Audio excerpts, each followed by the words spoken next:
Welcome to another tzuzamen. Hi, Hi, Tilly. Steve. Hi, Eran. Eran Uh, Polishuk, Right. Hi. our film distributor.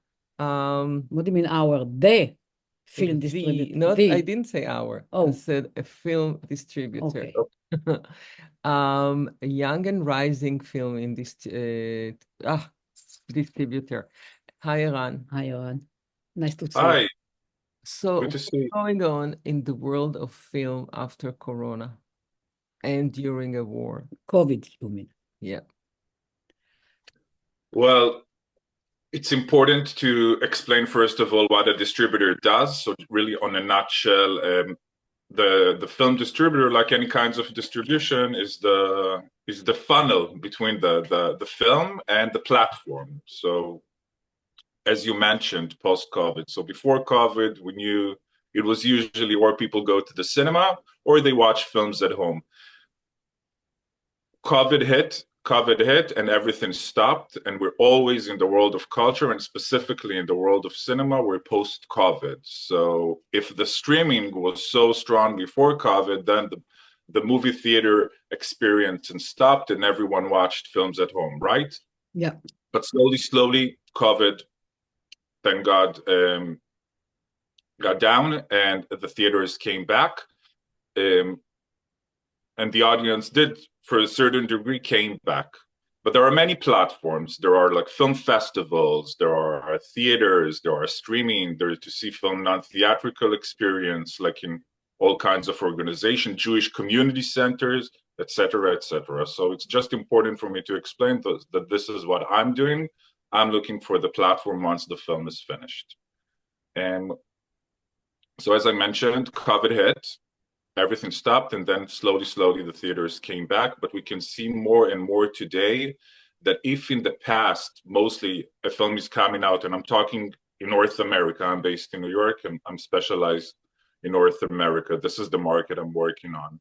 So in the past, like you got a great review, 5 stars review in the New York Times, that you have a hit. Even today, first of all, to get a critic in the New York Times is almost impossible. But even if you're becoming the New York Times critic speak, doesn't mean anything because there's so many options and people are sitting home, and the film is like here in front of them. So this is what we're trying to do mostly, how to bring back the people to the cinema. And it's mostly with eventicize the events. It's like you need to do PR, social media to bring talents, to build impact campaign. We can see more and more in the call of diversity, equity, and inclusion. In today's life, we can see more topics. So we need to make it more sexy to the audience to come to be aware of the film, not just in the cinema, even in the streaming services. So So I want this to is ask you about that.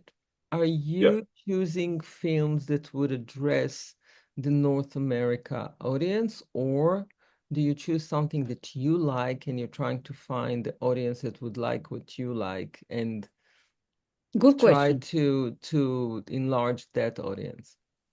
It's a great question, and I even heard like the answer while you were asking those two questions, because the U.S. it's not a country, it's a continent. The potential of the audience is 330, 350 million people. It's huge. You have a niche of all kinds of niche. This is the market, basically. This is the biggest market of media in the world, before China. And that's a total different market. They're mostly specialized in their own. Here in the US, you have like a place for all kinds of films, all kinds of genres. Specifically, our company, Chapter Two Films, we're special. We started with promoting Israeli films in North America. Then we continued. It was Jewish films, and now more independent. But each one of them, it's the same thing that I always said: find your audience. And in the US, you have 330 million people. 50. You can find your audience there. So yes, we have a huge potential, and yes, we have thousands, millions of niches that we can promote specific films, Israeli films, Brazilian films, LGBTQ films, films that matter, social justice, etc., and all the genres. So I hope I answered a little bit. You how didn't do they include accept? yourself. You didn't Mhm. say to what degree. Do you choose only films that you like? This is, I think, what she meant, no? Oh, okay, thank you for. So I answered about another Yes. questions about choosing films, but about films that I like. I have to like the film, obviously. More than that, I have to love the filmmakers because if there's no chemistry with the filmmakers, it's Are just you not in worth it. touch with every filmmaker that you distribute his or her film? Are Uh, you uh, are you in uh, touch with the filmmaker? It depends which film. Many of the times I do, because more and more than we're releasing films to the theaters, we are in touch with the filmmakers. Now, it's important for me to explain. We're still like a small, newish, but with a lot of projects behind us. But we're not Sony, right? We're not Universal. We're not the corporate, and then like each department is belong to that doing their like and the marketing team is not working with the talents or the talents, they're like gods. It's like actors or directors. Everyone is an agent. Here is the independent. It's the independent film industry. Of course, we know the filmmakers, and we have to know them. And it's sometimes the directors are also the producers of their films. So there is a um, Yeah. direct contact.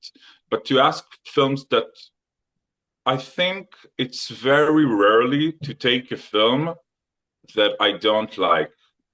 If there's a film that I don't like, but I will take it, obviously the reason is financial because I see the potential of the release of the film.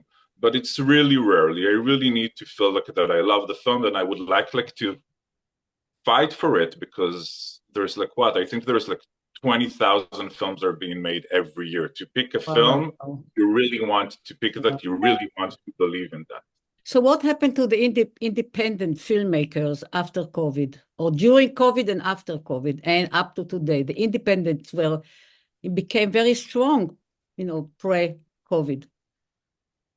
What happened to the independent film industry? It got slapped in the face. First Slap of in all, it the got face, slapped right? in the face. If it was hard before, then COVID hit and stopped everything. Like if you watch about statistics, it says that 90% of the films that are being produced every year, I think it's globally, but specifically in North America, 90% of them will not find a distribution deal or any platform. By the way, I thought it's like even more, but 90%. I'm saying 10%. Okay, like Wow. there's No, it's one out of terrible. 10. It's terrible. Not bad. Um, Iran, some, yeah.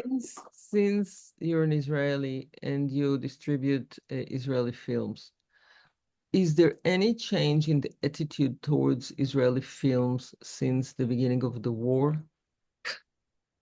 First of all, And yes. how? And I want to ask also among the Jews in America and among Americans.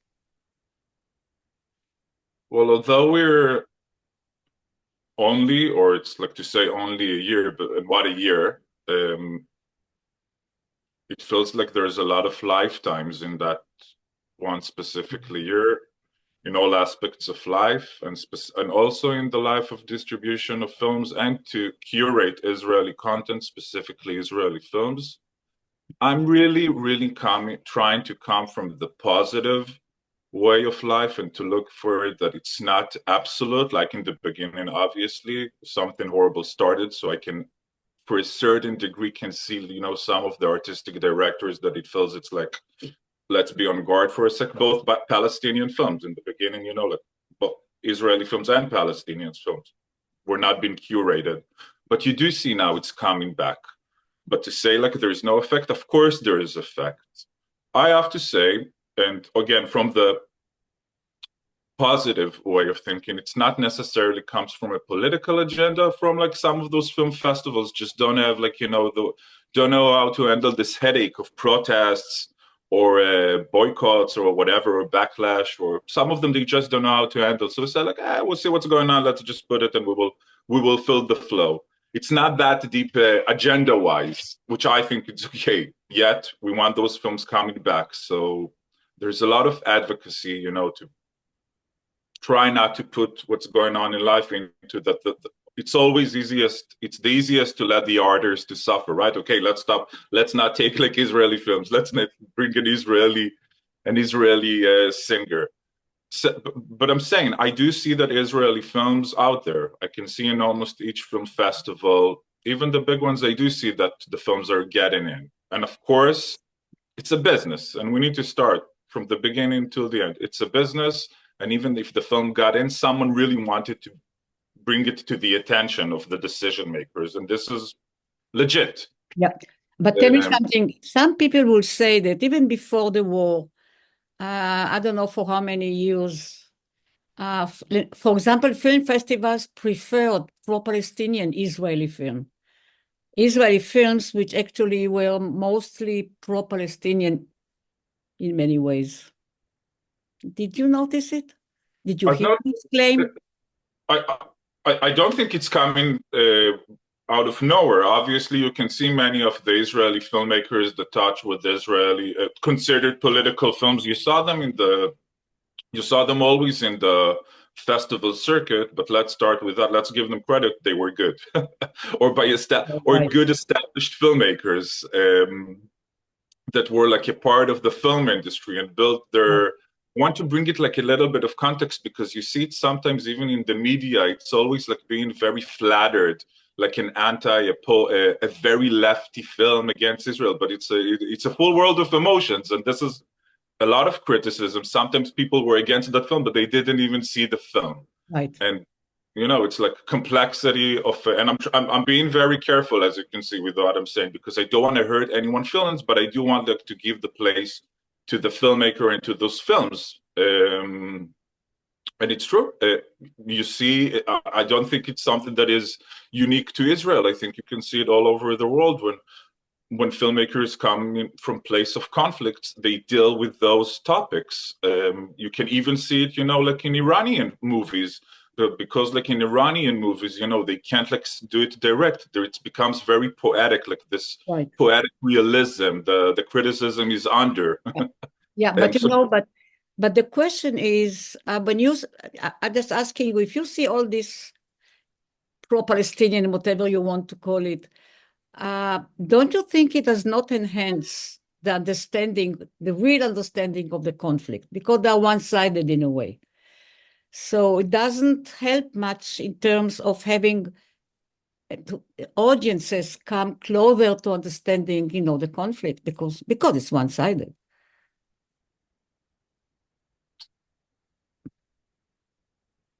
Well, I guess again, I'm shifting it to distribution, but I do think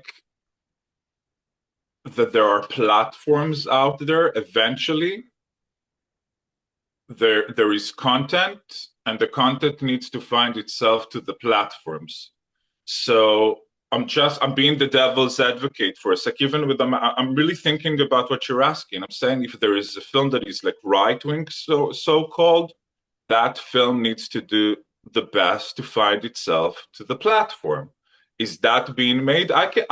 Honestly, I don't think that I saw a lot of right-wing so-called films that felt like they didn't find a platform. I really think that if you have a film and you believe in it, the US is huge. You have platforms all over. Go put your film out there. So, and again, it's also post-COVID. Everything is now like before COVID and post-COVID, post-war, before war. I'm saying I'm not even going to the political aspect of what is being shown or not. I'm saying you have the content, great. I don't know how many right-wing so-called films are being made, although now they're starting, but the US is open, like there are like platforms. There is a lot of conservative audience here. It's not that there's not audience for films. We're like, this is America, right? You can even see it in Christian cinema.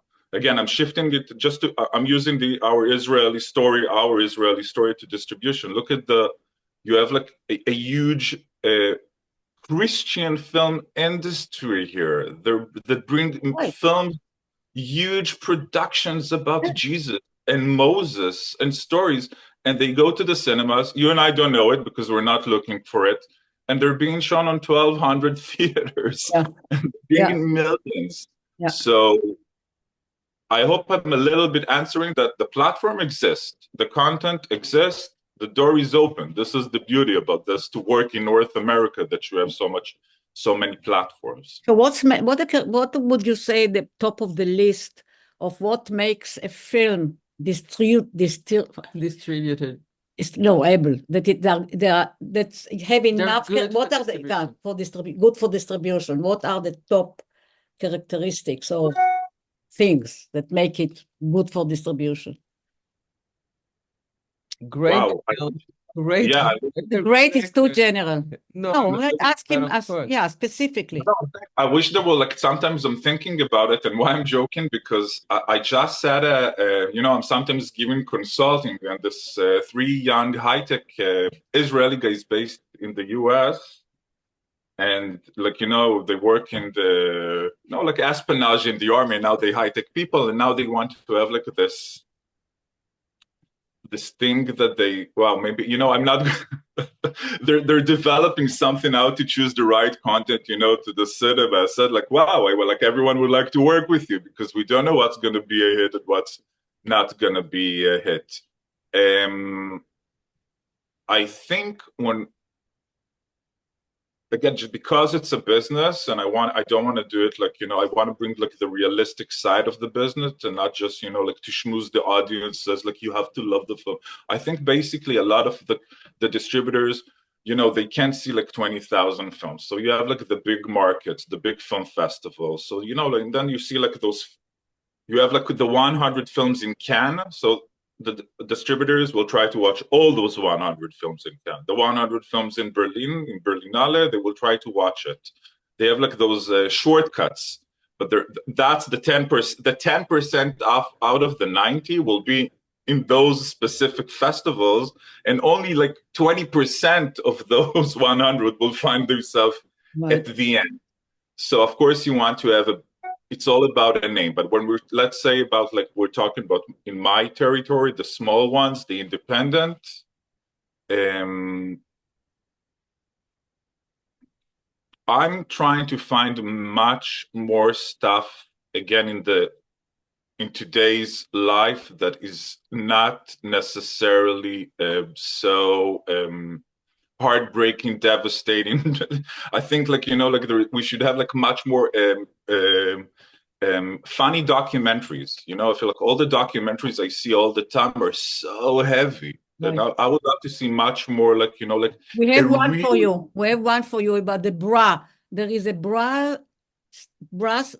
store in Jaffa. And it's a fantastic film about how you adjust the bra to the tits. Amazing, so funny. Anyway, she will tell you the name of it. Yeah, so that's a good example of a documentary, which is Good Support, I think. Maybe The Good Support. Yeah, wonderful. Just wonderful. It's a great film. But I want to ask both of you something about developing a taste, or how to address audiences, because you're both in the business. She was one of the producers of my last feature. But the thing is that there are filmmakers that are visionaries. So they create something that can carry the audience with them and change their taste or their attitude, or to open a new conversation. There are those that would know how to find the correct taste of whatever they like to do, and they feed it all the time.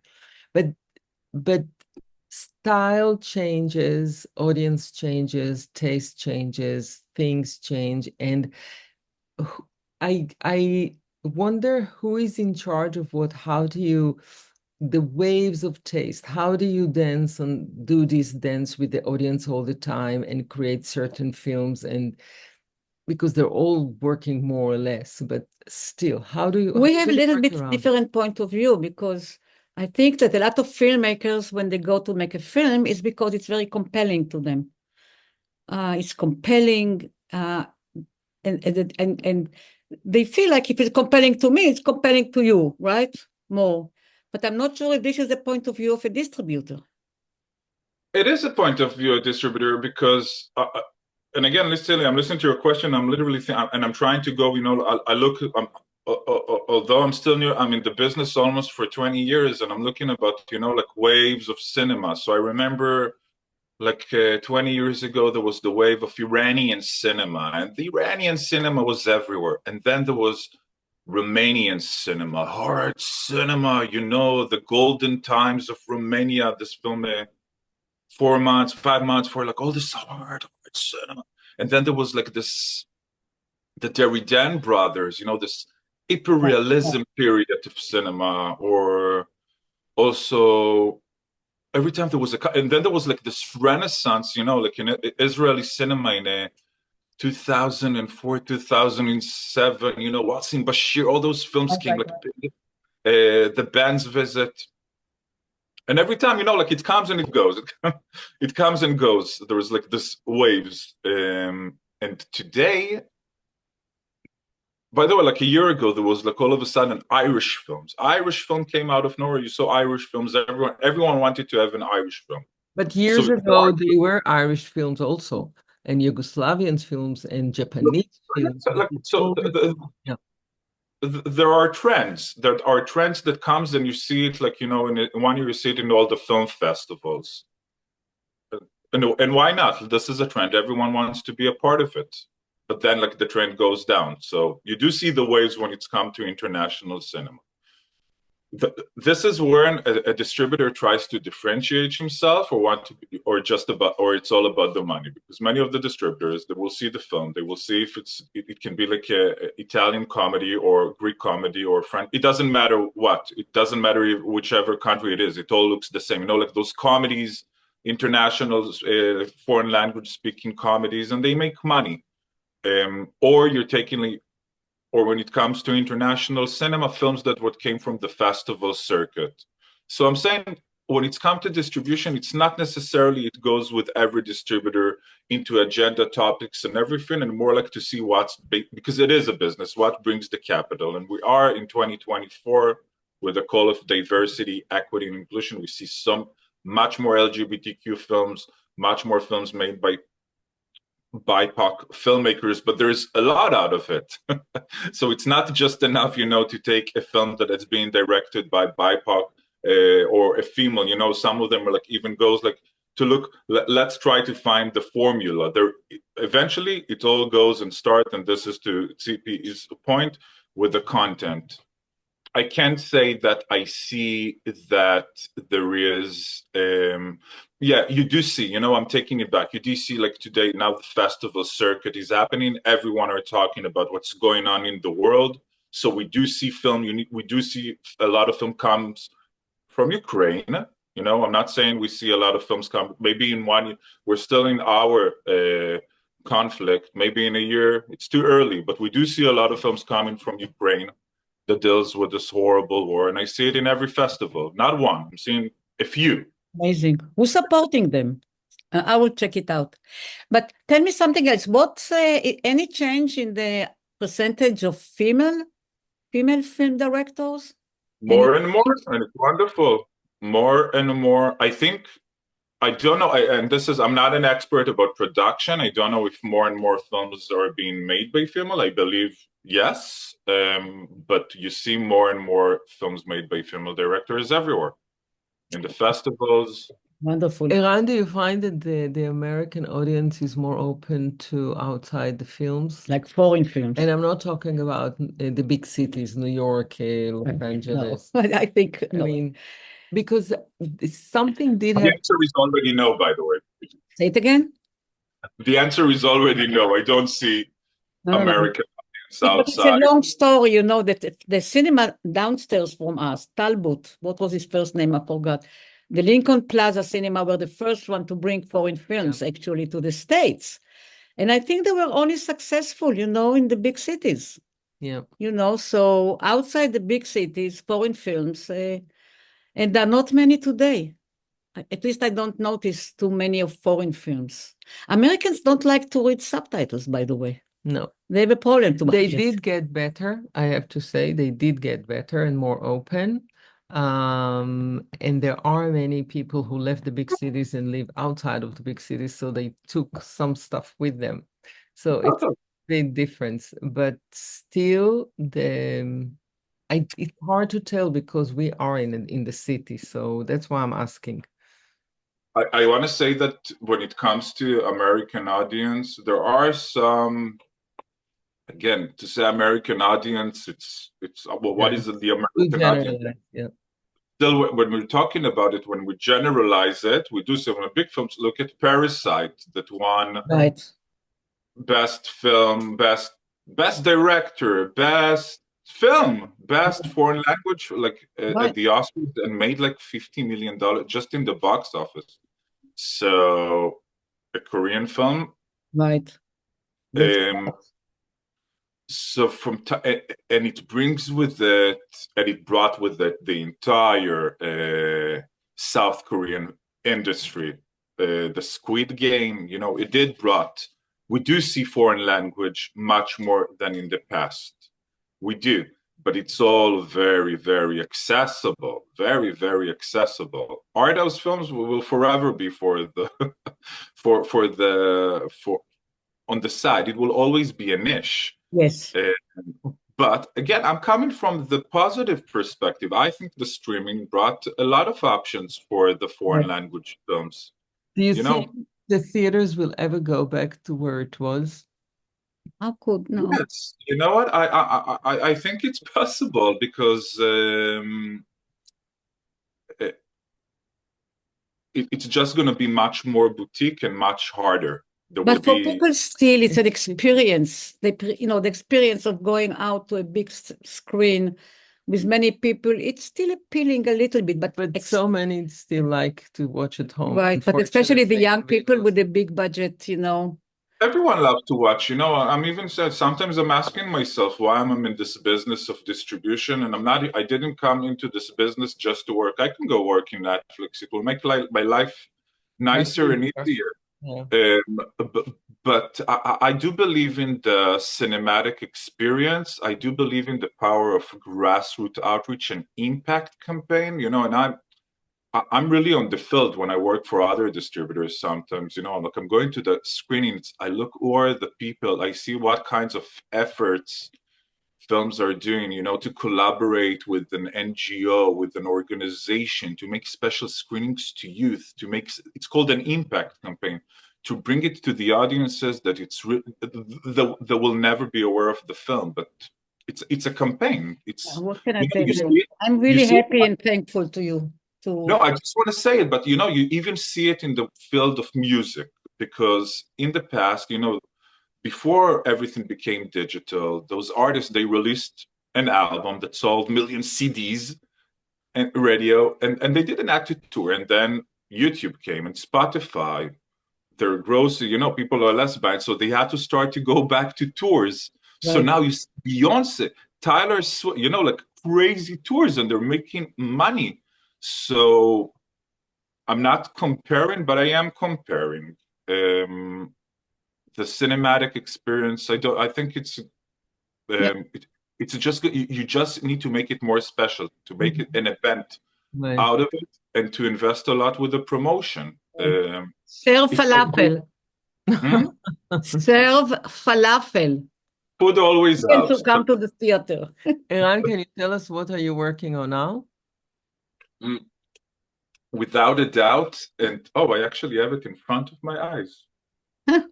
What a surprise. No, it really was in front of my eyes here. I'm happy to say that after a few years, by the way, I launched my company, Chapter 2 Films, in January 2020. Beautiful Wow. 5 weeks. Yeah, beautiful 5 weeks before COVID hit. But this is what happened when COVID hit. We started to help other distributors to bring audience, because we said, this is what needs to be done. I'm happy to say that we literally got just this week announcement that our first ever film that we're releasing, it's called Nathanism, and it's going to open November 15th, Friday in New York, in the Quad. Wow. Quad I like yeah. the quad. So are we. And after that, hopefully it will go to other cities. Really, on a nutshell, it's a wonderful wonderful, touching, a New York film documentary about a character that you probably see thousands like him in the streets and you never knew about him. And then the director discovered him, a guy in his 90s, an artist. World War II, you have everything. You have World War II, Holocaust, New York, art. This is what I'm saying when I'm pitching. I have everything for the documentary, but it's at the end of the day, it's really, really a great documentary. And the director, Ilan Golod, is an editor. And last year it premiered in Doc NYC. And the moderator, I love that she said, like, the documentary editor is becoming the best documentary filmmakers. And I couldn't agree For more. the story is created in the editing room, actually. Couldn't agree more. It could Unlike have taken, fiction, in documentary, you create the story in the editing room. yeah, but when the editor comes, he's even more cutting, because Ilan, he could have made like this film, and this is, by the way, this is art. This is why I appreciate this film a lot. And I allowed myself, I don't think it's going to make money, but I this is why I still can allow myself to choose projects that I don't want to lose money, but I don't think I'm going to make money. He could have done it longer and to make it a much more crowd pleaser, but he gets in at the end and he leaves at the, like, there's no, you're in the film, you're just in the film. You don't have like noise, you don't have background, you're in the story. It's not a long film, and the impact, the emotional impact stays with you longer than some films that in the beginning you will be so sad and then you will forget about it. And yeah, excellent. a real joy That's to good. work. Yeah, it's a real joy to work with this We'll kind go of. and see it. Eran, Quad. good luck. Good luck. Good to have you. Good to have you. Okay, And thank you for thanks, coming. Tzipi, Thank you, and see Tzili. you all next week.